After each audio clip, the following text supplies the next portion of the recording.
grooving to the music there. Hi, everyone.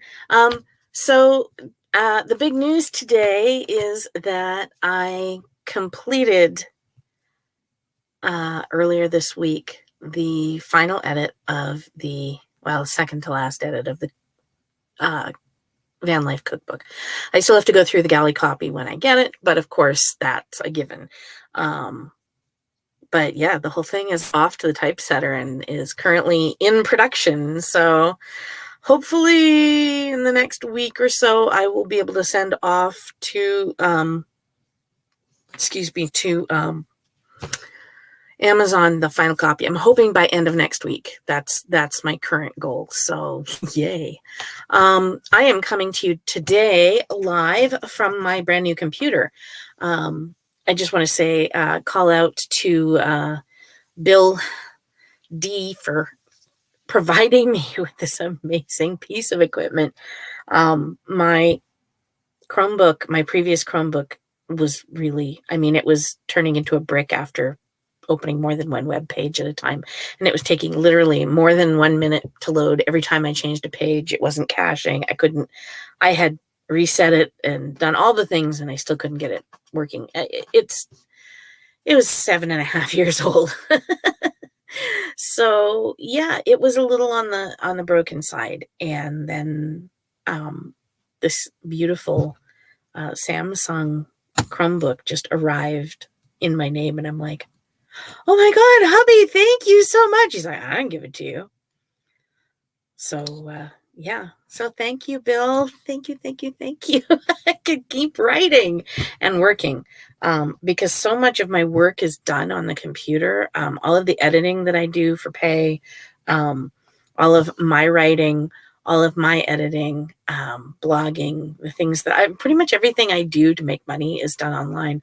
And so no computer is a really bad thing.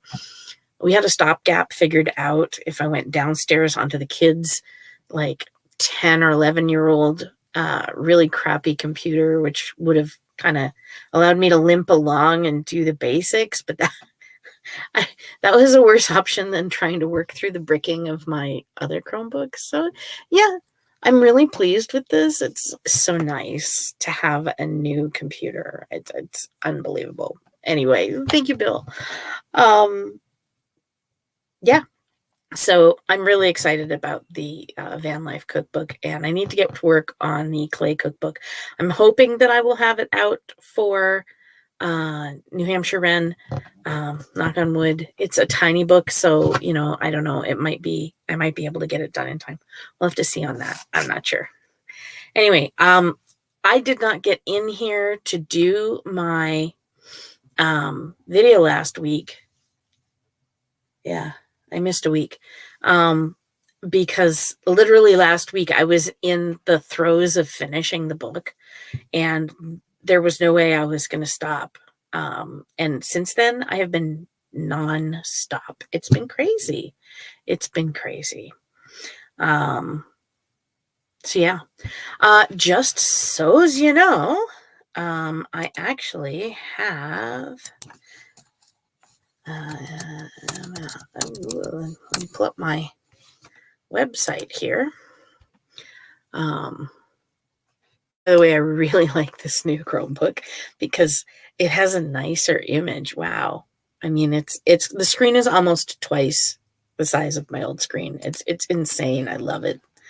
So I have added a new event that I'm going to, and that is the French and Indian War display at Fort Number 4. It is the first weekend of May, which is the 6th and 7th. And I will be there doing 18th century stuff. I will be in my brand new, I'm still sewing it right now and in a sort of panicked hurry because it's less than a month away, kit that I'm putting together. I will be cooking 18th century victuals and all based around French Canadian, the French Canadian, eh? Oui. So yeah, I will be doing that, and I will be camping with the Pequawket Alliance, who I'm actually joining. They treated me so incredibly well at the Hillsborough History Alive last year and really opened my eyes to a lot of things and gave me a lot of feedback. And I'm very excited to camp with and work with them again. So I guess next time you talk to me, it won't be them, it'll be us. But I'm a newbie to 18th century and a newbie to Pequawket, so I'm taking it easy here with the we and us thing. But they liked my cooking, so I think I got an in. All that said, I don't have a lot to say today. I have been sewing and sewing and sewing and sewing and sewing and sewing and sewing and sewing and sewing and sewing. Did I mention sewing? So I don't know if you've ever seen the kind of dresses that they wore in the 18th century. I have a worn bit there. So this is a huge thing that goes all the way around. So you sew it up and you make these slits at the side. Those become the pockets. Well, they're the holes for the pockets. Pockets are actually a separate thing. And all of this, so it is, let me see. It is this wide. I can't get it all on screen at the same time. It's longer than my arms go across, okay? Will be brought down until it is half the size of my waist plus an inch or so. So it gets pleated so that it makes very full skirts.